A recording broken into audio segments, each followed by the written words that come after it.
ঘটা, তোকে একটা কথা ভাবছি জিজ্ঞাসা করব। আমারও তোকে একটা প্রশ্ন করার ছিল। তোর প্রশ্নটা আগে শুনি। দেখ, তুই কিন্তু প্রথমে বলবি বলেছিলি। বল বল, সত্যি কিনা বল। এই রে, সত্যি কথা বলতে হবে? খুব মুশকিলে ফেললি রে ঘটা। জীবনে আজ পর্যন্ত একটা সত্যি কথা বলেছিস তুই? ও মা, আমিও তো তোকে ঠিক এই কথাটাই বলতে চেয়েছিলাম। ছোটবেলা থেকেই তুই মিথ্যে বলিস। আরে তার জন্যই তো বাপ গুরুর কাছে নিয়ে গেল, বলল একে নিয়ে নাও, ও একদিন পাক্কা চোর হবে, একটাও সত্যি কথা বলে না। আমারও তো তাই। পাড়ার লোক বাবাকে বলে গেল, তোমার এই ছেলে যে হারে মিথ্যে বলে, বড় হয়ে হয় চোর আর না হয় ডাকাত হবে। দেখ দেখ, ওরা তো সত্যি কথাই বলেছিল। বল।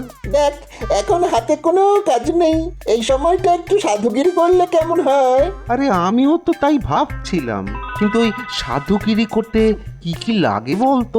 সাধু হওয়ার জন্য বেশি কিছু লাগবে না, একটা জটা, দাড়ি আর গায়ে ছাই ভস্য, ব্যাস। একমাত্র ছাই চুরি করতে হবে, আর বাকিগুলো তো রামপদর দোকান থেকেই কিনে নেব। কোথাকার আমির সাহেব এলেন রে, বলে কিনা কিনে নেব। মোহর পাবি কোথা থেকে? হ্যাঁ, মোহর পাবি কোথা থেকে? ওই সামান্য মোহর মন্ত্রী আমাদের দেবে, দেখে নিস। কাজই দিতে পারছে না, মন্ত্রী দেবে আবার মোহর? ছাড়, একেবারে হাড় কেপন লোক। হ্যাঁ।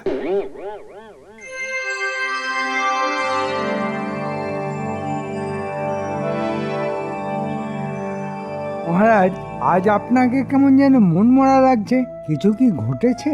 হ্যাঁ, একটা অন্যায় করে ফেলেছি। ভাবছি তার থেকে উদ্ধার পাবো কি করে। কি এমন অন্যায় করে ফেলেছেন যে আপনি এত উদ্বিগ্ন হয়ে আছেন? আসলে অনেক দেরি করে ফেলেছি তো, তাই ভাবছি। মানে, এর থেকে উদ্ধার পাওয়ার কোনো রাস্তা আছে কি? আগে শুনি, অবশ্য যদি আপনি বলতে চান তবেই বলবেন। আরে, তোমাদের বলবো না তো কাকে বলবো? আসলে কাল রাত্রে আমার স্বর্গত মাতৃদেবী আমার স্বপ্নে দেখা দিয়েছেন। আমায় খুব বকাবকি করলেন। কেন কেন বকাবকি করলেন কেন? মহারাজ, মায়ের বকা তো সারা জীবনই খেতে হয়।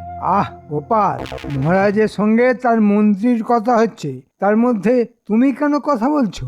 না না মন্ত্রী, বিষয়টা তেমন কিছুই নয়। আসলে আমার মা তাঁর শেষ ইচ্ছা প্রকাশ করেছিলেন যে তার মৃত্যুর পর যেন 10 জন সাধু সজ্জনকে পেট পুড়ে খাওয়ানো হয়, আর আমিও সেটা হাজার কাজের মধ্যে না ভুলে গেছিলাম। মহারাজ, আমিও পাঁজিতে দেখেছি রাজ্যে ভয়ঙ্কর সময় আসছে। এবছর ফসলও ভালো হবে না, লোকে না খেতে পেয়ে মরবে, মহামারী আসবে, খুব দুর্দিন আসার সম্ভাবনা আছে মহারাজ। তো সেটা কি মায়ের শেষ ইচ্ছে পূর্ণ না করার কারণে হতে পারে? আগে যদি আমার কথায় কিছু মনে না করেন তবে বলি, মায়ের শেষ ইচ্ছে পূরণ না করার কারণে হতেই পারে, কিন্তু চিন্তা করবেন না, আমাদের শাস্ত্রে এর থেকে রেহাই পাওয়ার বিধান আছে। যদি আপনি মাতৃবিয়োগ যোগ্য করেন তবে খরচা আছে। 7 মণ ঘি, 7 মণ ফল, 7 মণ চাল, 7 মণ ডাল, সঙ্গে রান্নার মশলাপাতি। এত কিছু দিয়ে কি হবে?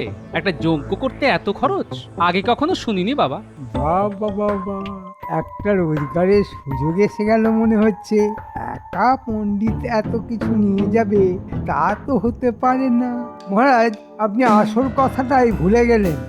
হ্যাঁ, মানে সবকিছু না কেমন যেন তালগোল পাকিয়ে গেল। আপনি মায়ের শেষ ইচ্ছে রাখবেন না? 10 জন সাধু ভোজনের কথাটা ভুলে গেলেন? তাই তো, 10 জন সাধুকে তো ভোজন করাতে হবে, তো তার দায়িত্ব কে নেবে? তুমি? আমি ছাড়া আর কে নেবে? আমার হাতেই 10 কেন, 20 জন সাধু আমি এক্ষুনি জোগাড় করে দিতে পারি। শুধু জোগাড় করলেই তো হবে না মহারাজ, তাদের উপযুক্ত উপহার দিতে হবে। যেমন প্রত্যেকের জন্য সোনার থালা, সোনার ঘটি, সোনার বাটি, এসব না দিলে তো যজ্ঞের কোনো মানেই দাঁড়াবে না। সাধুরাই তো এই বিপদ থেকে উদ্ধার করতে পারে। আচ্ছা, বেশ ভালো বুদ্ধি বার করেছে তো মন্ত্রী। একজনের 7 মণ, আরেকজনের সোনার থালাবাটি। দেখি কি করা যায়। খরচের কথা ভেবে আর লাভ নেই, প্রায়শ্চিত্ত তো করতেই হবে। মায়ের শেষ ইচ্ছে না রেখে যে অন্যায় আমি করেছি তাতে তো খরচাপাতি করতেই হবে। মন্ত্রী, তুমি তুমি ব্যবস্থাপত্র যা করার করো, আর খুব তাড়াতাড়ি যেন এই মাতৃবিয়োগ যোগ্য হয় সেদিকে খেয়াল রেখো।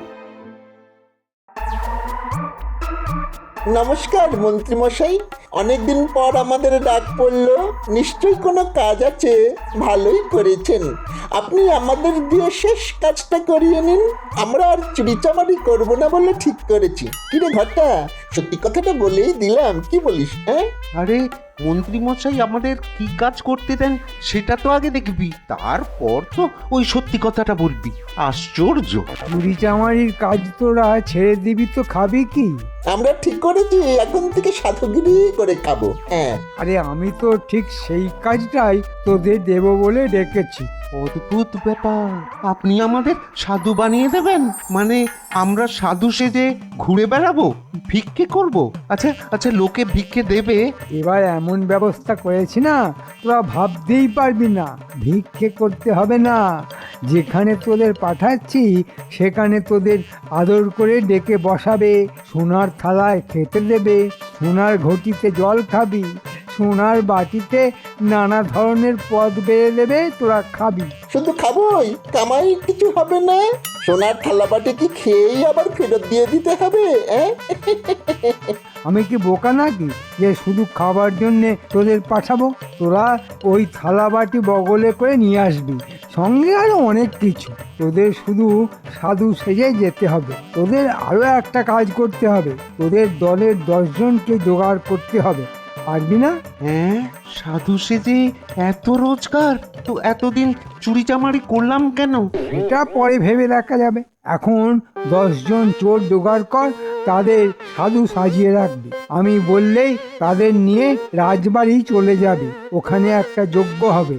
ওরা শুধু সাধু সাধু করে যাবে, এছাড়া আর কোনো কথা বলবি না, মনে থাকবে? আচ্ছা, সোনার থালা বাসনগুলো কি জঞ্জালে রেখে আসবো? পাগল হয়েছি? আমার বাড়িতে আগে জমা করবি, তারপর সেগুলি বেচে তোদের তার ভাগ দেব। সবাইকে সে কথাটা বলে দিবি, বুঝলি? হ্যাঁ, সেটা তো করতেই পারি, তবে আপনি যা সাধু পুরুষ, তাতে সোনা গলিয়ে পাথরও করে দিতে পারেন। এবার কিছু মোহর ছাড়ুন তো, নইলে নইলে ওই সাধুর জটা, কৌপিন, দাড়ি এসব কিনবো কোথা থেকে? হ্যাঁ, মোহর কি গাছ থেকে পড়ে রে? রামপদর দোকান থেকে ঝেড়ে দে, রাতের দোকানে কোনো লোক থাকে না। যা বাবা, সাধু হয়ে সাধুর পোশাক ঝেড়ে দেবো? কি আশ্চর্যের কথা! জামাই, আবার আমাদের বাহিনী তৈরি করতে হবে। সব কথা পরে খুলে বলবো, আগে তোমরা লক্ষ্য রাখবে এখানে সাধুদের আনাগোনা বেড়ে গেছে কিনা। মন্ত্রী নাকি একদিনেই 10 জন সাধু জোগাড় করে দিতে পারে।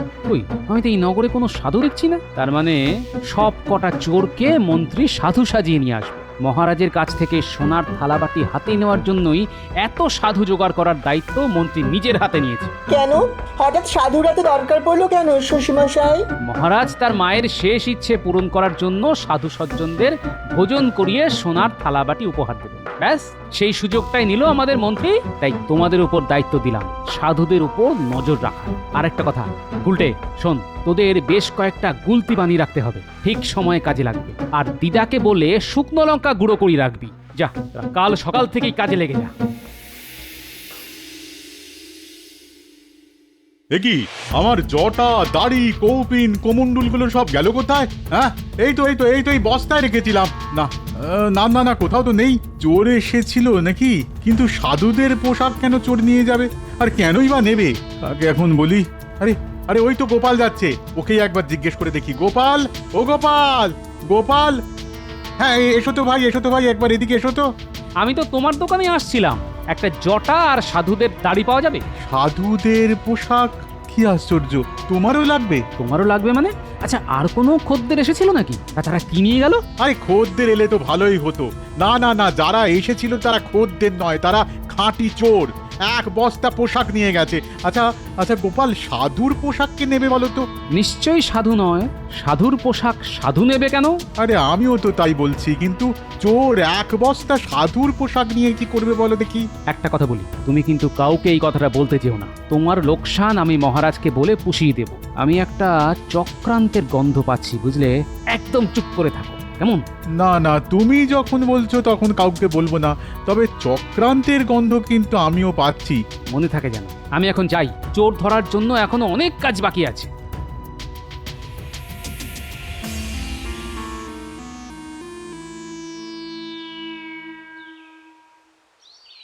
আরে গোপালজি, তা এত সকালে আমার বাড়ি?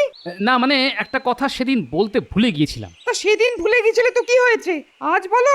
আসলে সেদিন মহারাজ যে স্বপ্ন দেখেছিলেন সেই স্বপ্ন কাল রাতে আমি দেখেছি। তোমার মা তোমাকে স্বপ্নে দেখা দিয়েছেন, এ তো খুব সুখের কথা। তা তোমার মা কি বললেন স্বপ্নে? আসলে মার চিতার মাটি আমার কাছে রাখা ছিল। মা স্বপ্নে বললেন, এগুলো রেখে আর কি করবি, মহারাজের যে মাতৃবিয়োগ যজ্ঞ হচ্ছে সেখানে আগুনে দিয়ে দিস, তাহলে আমার আত্মা শান্তি পাবে। মাতৃবিয়োগ যজ্ঞ সম্পর্কে তুমি কি জানো? আমি কি আর তোমার মতো জানি? তবে এটা জানি যে সাধু সজ্জনদের সোনার থালায় খেতে দিতে হয়, আর যে থালায় খাবে সেসব ওই সাধুদের উপহার দেওয়ারও নিয়ম আছে। তুমি যে মূর্খ তা আমি জানি, খুব প্রশ্নটা করে দেখলাম তুমি কিছুই জানো না। তা আপনি আমায় বলতেই পারেন, তবে সোনা উপহার দেওয়াটা যে মাতৃবিয়োগ যজ্ঞে দিতে হয় তা আমি জানি। বুঝলো কি, সব বুঝলো কি? কোথায় লেখা আছে যে সোনার থালা বাটি ঘটি সাধুদের দিতে হয়? মন্ত্রী মশাই তা দেখাতে পারবেন?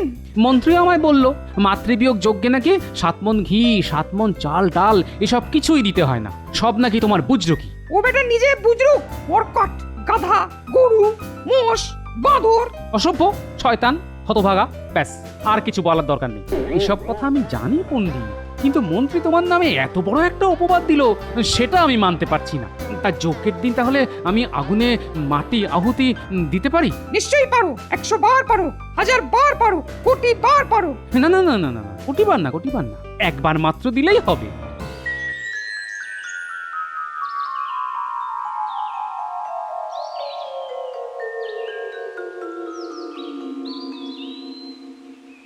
গুলটে, ওই দেখ দুটো সাধু এদিকেই আসছে রে, দেখেই মনে হচ্ছে চোর।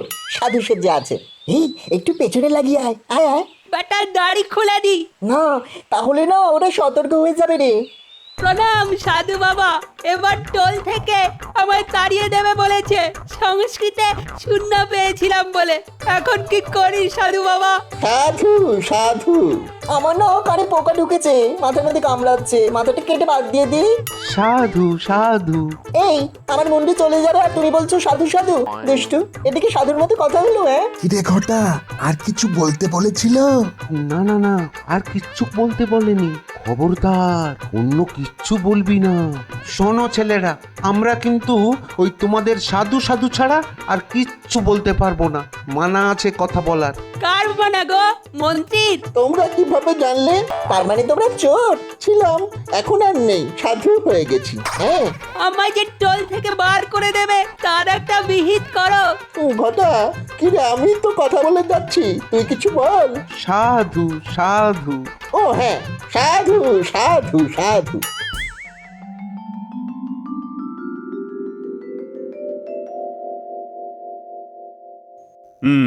তাহলে মন্ত্রী, তোমার সব ব্যবস্থা পাকা তো? কাল তাহলে মাতৃবিয়োগ যজ্ঞ হচ্ছে? আগে হ্যাঁ মহারাজ, সব কিছুর প্রস্তুতি নেওয়া হয়েছে। যাদের জন্য এত আয়োজন, তা সেই সাধু সজ্জনরা আশা করি এসে গেছেন। অনেকেই এসেছেন মহারাজ, দেখতে সাধুর মতন, তবে সজ্জন কজন তা বলতে পারছি না। তুমি কে হে বলার? যারা এসেছেন তারা দূর দেশ থেকে এসেছেন, কেউ কাশী, কেউ বা বারাণসী থেকে, শুনেছি হিমালয় থেকেও কেউ কেউ এসেছেন। মন্ত্রীমশাইয়ের কাজের কোনো ত্রুটি নেই। মাত্র দুদিনে এতজন সাধু কাশী হিমালয় থেকে এসেছেন, কি করে এলেন তা নিয়ে কোনো প্রশ্ন কিন্তু আমি করতে পারছি না। কাশী থেকেও এসেছেন, আবার বারাণসী থেকেও এসেছেন, এটাই বা কি করে সম্ভব হলো? সেটা আমার মাথায় ঢুকছে না মহারাজ। তোমার মোটা বুদ্ধির মাথায় এই ব্যাপারটা ঢুকবে না। আচ্ছা, তারা কি যোগ বলে উড়ে এসেছেন? নিশ্চয়ই তাই, নইলে এত তাড়াতাড়ি তারা এলেন কিভাবে? মনে হয় সোনার টানে। কি বিজ্ঞানী, তোমার কি মনে হয়? মাধ্যাকর্ষণ শক্তিকেও হার মানাতে পারে সোনার শক্তি, তীব্র তার আকর্ষণ। হ্যাঁ, দেখলেন দেখলেন মহারাজ, বিজ্ঞানী কি সুন্দরভাবে এই বিষয়টা বুঝিয়ে দিল। বহুদিন পর বিজ্ঞানী একটা ভালো কথা বলে ফেলল। ওর মাসোহারা একটু বাড়িয়ে দিলে ভালোই হবে মহারাজ। আজ দুটো সাধুকে না পাপাত করে ধরেছিলাম, বেটারা একদম জালি। মুখে তো খালি সাধু সাধু বলে, তবে আমাদের সঙ্গে পারবে? বেটারা শিকারি করে নিল যে মন্ত্রী তাদের কথা বলতে বারণ করেছে। কালকেই সব ফাঁস হয়ে যাবে। তবে হ্যাঁ, তোদের গুলতি গুলি সব তৈরি আছে তো? আমাদের অস্ত্র শস্ত্র নিয়ে একদম চিন্তা করো না, তুমি বললেই বান মেরে মেরে ওই ভণ্ড সাধুদের জটা এমন ভাবে খুলে দেব যেন আর কোনোদিন জটাই না পড়ে। কিরে, সব তৈরি তো? তোদের লোকজন সব জটা দাড়ি লাগিয়ে নিয়েছে তো? আগে লাগিয়ে নিয়েছে, আজ কিন্তু একটা ব্যাপার ঘটেছে। কি আবার ঘটালি? তোদের কথাবার্তা শুনলেই না আমার বুক ধড়ফড় করে। না না না না না, তেমন কিছু নয়। আসলে ওই আজকে একটু কথা বলে ফেলেছিলাম কি না, এই আর কি। সর্বনাশ! কি কথা? ভিতরের কথা কাউকে বলিসনি তো? মাথা খারাপ, শুধু বলেছি আমরা চোর ছিলাম, এখন সাধু হয়ে গেছি। হ্যাঁ, তা এটা খারাপ কথা হবে কেন? চোর তোরা তো বটেই, আজ সাধু হয়েছিস, হতেই পারে। আর কিছু বলিসনি তো? না না, তেমন কিছু বলিনি, শুধু মুখ ফসকে বলে দিয়েছিলাম যে আপনি আমাদের পাঠিয়েছেন। ওরা আমার নাম বলে দিয়েছিস? ও, সর্বনাশ করে দিয়েছিস। আপনি এই ব্যাপারটা নিয়ে একদম ভাববেন না মন্ত্রী মশাই, আমরা গিয়ে বলে দেব যে আপনি আমাদের পাঠাননি, আমরা এমনি এমনি এসেছি, ব্যাস মিটে গেল। তোদের কে এত কথা কে বলতে বলেছিল বলতো? আর কাকে বলেছিস এসব কথা? ওই একটা ডেপো মতো বাচ্চা ছেলে, বেটাকে এমন সব উত্তর দিয়েছে না, আর কখনো আমাদের প্রশ্ন করতেই সাহস পাবে না। হ্যাঁ, তোরা আমার সর্বনাশ করে দিলি রে। ওই ডেপো ছেলেটা মনে হচ্ছে গোপালের বাহিনীর কেউ হবে। তাহলে কাল একেবারে সকালে যজ্ঞ মণ্ডপের পিছনে যে গাছটা আছে তার ডালে বসে থাক গুলতি নিয়ে। আমি যেই সাধু সাধু বলে চেঁচিয়ে উঠবো, তোরা গুলতির গুলি ছুড়বি সাধুদের জটা লক্ষ্য করে, বুঝলি? মন্ত্রীর বড্ড বার বেড়েছে, দেবো এমন না তখন বুঝবে। আমিও কিছু কম যাই না, কিন্তু কি করতে পারি? আচ্ছা, একটা বুদ্ধি মাথায় এসেছে। যজ্ঞের আগুনে এমন ধুনো দেব যে ওই ভণ্ড সাধুগুলি পালাবে। তারা যদি আসল সাধু হয় তাহলে এই ধুনো ঝাঁজ নিতে পারবে। যদি বেটারা মন্ত্রীর সাজানো হয় তবে তাদের পালাতেই হবে। দেখি কে জেতে। আজ যা একটা বুদ্ধি বার করেছি না, মন্ত্রীর 12টা বাজিয়ে তবে ছাড়বো। আচ্ছা গোপাল, ওই সোনার থালাবাটি কে নিয়ে যাবে? মন্ত্রী। ও যদি নেয় তাহলে কিন্তু 7 মণ চাল আর ডাল আমিও নেবো। অতটা নেই, আছে মাত্র 2 মণ করে। আমি মহারাজকে বলে কমিয়ে দিয়েছি। ভালোই করেছো, অন্য নিয়ে অন্যায় করা ঠিক নয়। খেয়ে পড়ে আছি, চালাকি করতে গেলে হয়তো না খেতে পেয়ে মরবো।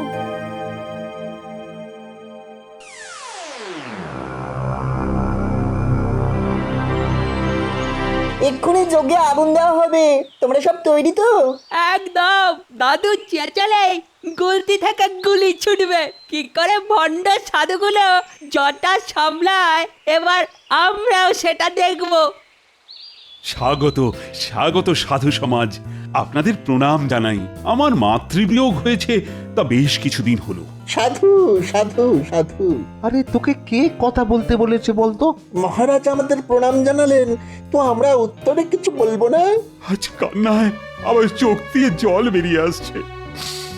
বার কথা খুব খুব মনে পড়ছে।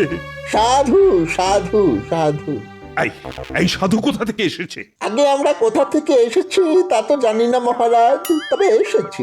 এরা এরা কারা মন্ত্রী? আসলে মহারাজ, এনারা সবাই সাধু সজ্জন মানুষ, ঠিক এই পৃথিবীর লোক নন। তাই এত প্রশ্নের উত্তর ওরা ঠিকঠাক বলতে পারে না। পণ্ডিত, এবার আগুন দাও, দেখি ওরা কোন পৃথিবীর মানুষ। হ্যাঁ দিচ্ছি, তারপর জমবে খেলা।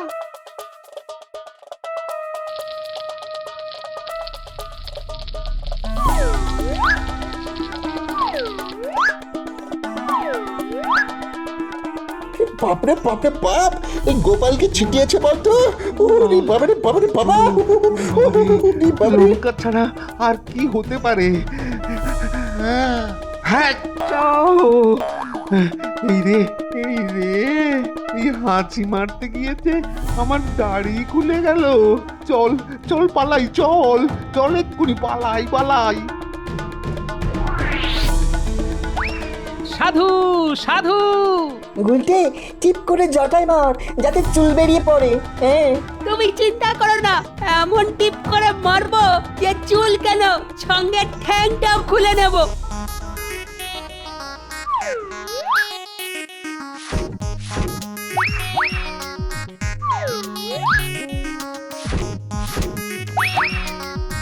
এরা সব শয়তান, সাজানো সাধু। এদের পাকড়াও করো। কে কোথায় আছো? চলে এসো। আরে এই বটা ঘটা, আমাকে আমাকে না নিয়ে তোরা কোথায় চলি রে? ওরে বাবরে, আমার হাঁটুটা বোধহয় ভেঙেই দিল। আমি যা চলতে পারছি না রে। ও যা আছে কপালে থাক, আমি আর পারছি না ছুটতে। মহারাজ, এরাই মন্ত্রীর সাধু সজ্জন। দেখলেন তো এদের হাল। কাকে বিশ্বাস করবেন? সবাই চোর। যতদিন গোপাল আমার সঙ্গে আছে ততদিন আমার কোনো ভয় নেই। তাহলে কি বলতে হবে বিশ্বাসে মিলায় গোপাল, তর্কে বহুদূর? চোরগুলো তো পালিয়েছে, এবার মন্ত্রীর কি হবে? এটা আমি কি করে বলবো মহারাজ? শাস্তি দেওয়ার মালিক তো আপনি। ওর একটাই শাস্তি হতে পারে, উকুন ভর্তি দাড়ি আর জটা পুড়িয়ে ওকে রাজবাড়ির সামনে বেঁধে রাখা হোক।